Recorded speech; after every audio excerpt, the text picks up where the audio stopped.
ইতালির এক ডাক্তার বলেছে করোনা কত মারাত্মক, তোমরা যদি বুঝতা ঘর থেকে বের হওয়া দূরের কথা, জানালা দিয়েও তাকাইতা না।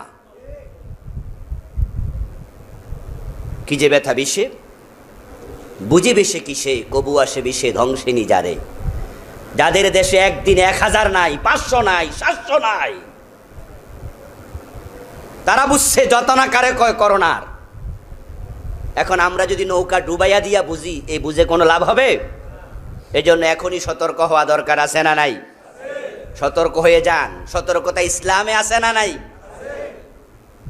একটি হাদিসের কারণে আমাদের দেশে একটি ভুল ব্যাখ্যাও ঢুকেছে। লা আদওয়া ওয়ালা তিওয়ারাতা ওয়ালা হাম্মাতা ওয়ালা সাফার।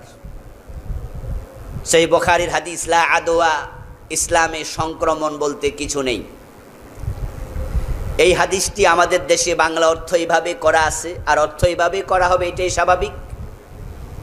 ব্যাখ্যা তার কি তা নিয়ে গবেষণা হয়েছে খুব কম। আমাদের ওস্তাদরাও আমাদেরকে এভাবে শিখিয়েছেন, আমরা এইভাবেই শিখেছি, ওয়াজও করেছি। বাংলা অনুবাদ আপনারাও পড়েছেন, লা আদওয়া, সংক্রমণ বলতে, ছোঁয়াচে বলতে কিছু নাই। এই কারণে আমরা অনেকে বিশ্বাস করে বসে আছি, অসুবিধা নাই, মাঠে ময়দানে চলো, যেখানে ইচ্ছা সেখানে যাও। কিন্তু ছোঁয়াচে বলতে কিছু নাই। করোনা প্রমাণ করেছে হাদিসের অর্থ এটা নয়, অথবা হাদিসটা সঠিক নয়। কথা কি বোঝেন? আজকের করোনা প্রমাণ করেছে আমরা যে অর্থ করেছি হাদিসের অর্থ এটা নয়, অথবা হাদিসটা সহি নয়। কারণ ছোঁয়াচে যে আছে এটা করোনা আমাদের চোখে আঙ্গুল দিয়ে দেখিয়ে দিয়েছে। লা আদওয়া, আমরা হাদিসটাই দেখলাম। আর সতর্কতার ব্যাপারে রাসূলের বাকি হাদিসগুলো কোথায় গেল? লা আদওয়া ওয়ালা তিয়ারাতা ওয়ালা হাম্মাতা ওয়ালা সাফার ওয়া ফিররা মিনাল মাসজুম ফিরারাকা ফিররা আনিল মাসজুম ফিরারাকা মিনাল আসাদ। আল্লাহর হাবিব বলেছেন সংক্রমণ বলতে কিছু নেই। এই হলো হাদিসের শুরু। হাদিসের শেষ হলো ফিররা আনিল মাসজুম ফিরারাকা মিনাল আসাদ। কোনো কুষ্ঠ রোগীকে যদি দেখো তার থেকে তুমি পালিয়ে যাও, যেমন ভাবে সিংহ দেখলে তুমি পালিয়ে যাও। তো হাদিসের শুরুতে আছে সংক্রমণ বলতে কিছু নাই, হাদিসের শেষে আছে কুষ্ঠ রোগী দেখলে পালাও। একই হাদিসে দুই রকম বক্তব্য। আসলে এক হাদিসে দুই রকম বক্তব্য রাসূল দিতে পারেন না, আমাদের বুঝতে ভুল হয়েছে। এবং হাদিসটা সহিহ, এটা আছে বুখারীতে, এটা আছে সহিহ মুসলিমে, দুইটা সহিহ হাদিসের কিতাবে এটা আছে। ওই হাদিসটা আমরা দেখলাম, বুঝতে হয়তো ভুল করলাম, কিন্তু ইমাম বাইহাকি রহমতুল্লাহি আলাইহি এই হাদিসের অর্থটা বুঝেছিলেন আজ থেকে 938 বছর আগে, প্রায় 1000 বছর আগে। উনি কিতাব লিখেছেন সুনান আল বাইহাকি, আর সুনান আল কবির, আর সুনান আল কুবরা, দুইটা নামে কিতাবকে রাখা হয়। উনানা সুনান আল কবির, ওই কিতাবের 158 নম্বর পৃষ্ঠায় তিনি এই শব্দ দিয়ে আলাদা বাব বেঁধেছেন, বাবু আদওয়া, এই শব্দ দিয়ে বাব বেঁধেছেন। লাইসা আলাল ওয়াজহিল্লাযী ইয়াতাকিদু আহলুল জাহিলিয়া। আল্লাহর হাবিব সাল্লাল্লাহু আলাইহি সাল্লাম সংক্রমণ নাই এটা বলতে তিনি ছোঁয়াচে রোগকে অস্বীকার করেননি। আজ থেকে 938 বছর আগে উনি মারা গেছেন। তাহলে কিতাবটা লিখেছেন আরো 2, 4, 5, 10 বছর আগে।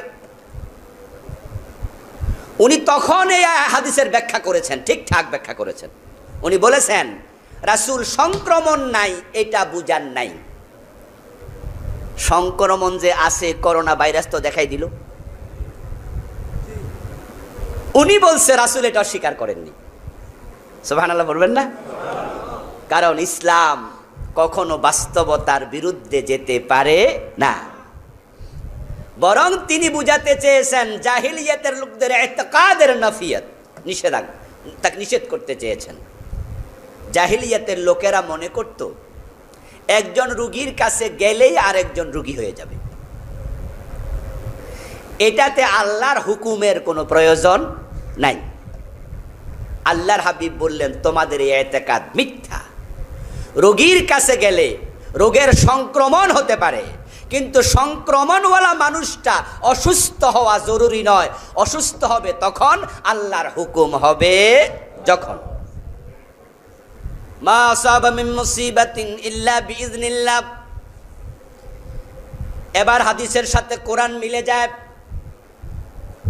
এই অর্থ করার পরে কোরআনের বক্তব্যের সাথে মিলবে। আল্লাহ তাআলা বলেন, তোমাদের কাছে যে মুসিবত আসছে, বিপদ আসছে, ওই বিপদ কখনো আসবে না ইল্লা বিইজনিল্লাহ, যদি আল্লাহর হুকুম না থাকে।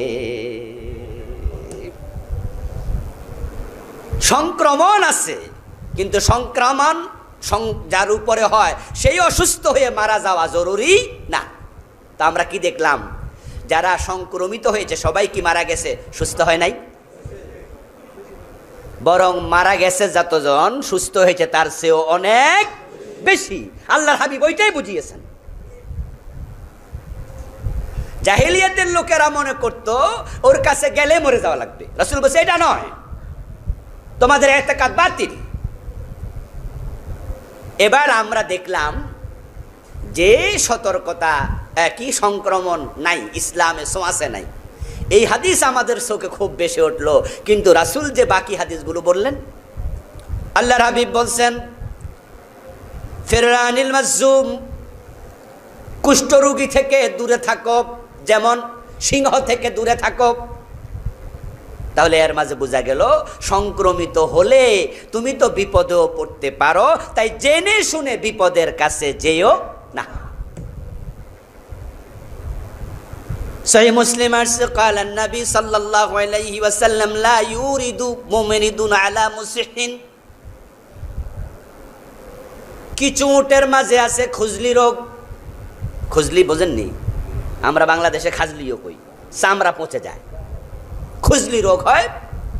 রাসূলুল্লাহ বলেন, উটের মালিকেরা শোনো, যেই উটের মাঝে খুজলি রোগ আছে, ওই উট ভালো উটের সাথে এক কুয়াতে মিশ্রিত করে পানি পান করাইও না, কারণ ওই খুজলি রোগের মাঝে সংক্রমণ থাকতে পারে। তো তোমরা সতর্ক থাকো, সতর্ক থাকো। যেখানে গেলে বিপদ হতে পারে ওখানে আপনি যাবেন কেন? লা তুলকু বিআইদিকুম ইলা তাহলুকা। আল্লাহ তো বলছে তোমরা নিজদেরকে ধ্বংসের দিকে ঠেলে দিও না। লা ইউরিদু মুমরিদ আলা মুসিহ। সুস্থ উটকে রোগাক্রান্ত উটের সাথে মিশ্রিত করো না। এই হাদিস দিয়ে আমরা কি বুঝি? এই হাদিস দিয়ে আমরা বুঝতেছি আজকে যে বলা হচ্ছে আলাদা থাকো, এই আলাদা থাকার নির্দেশনা হাদিসের মাঝে আছে না নাই? ইসলাম কত আগে শিখাইছে। এই জন্য আপনাদের যাদের জ্বর আছে, সর্দি আছে, কাশ আছে, আমাদের দেশে পরীক্ষার উপকরণ খুবই অপ্রতুল, নাই বললে চলে, অল্প কিছু। আগে শুধু এক জায়গায় করতো, এখন 12-14 জায়গায় করছে। তাও পত্রপত্রিকায় দেখেছেন, খবরে দেখেছেন।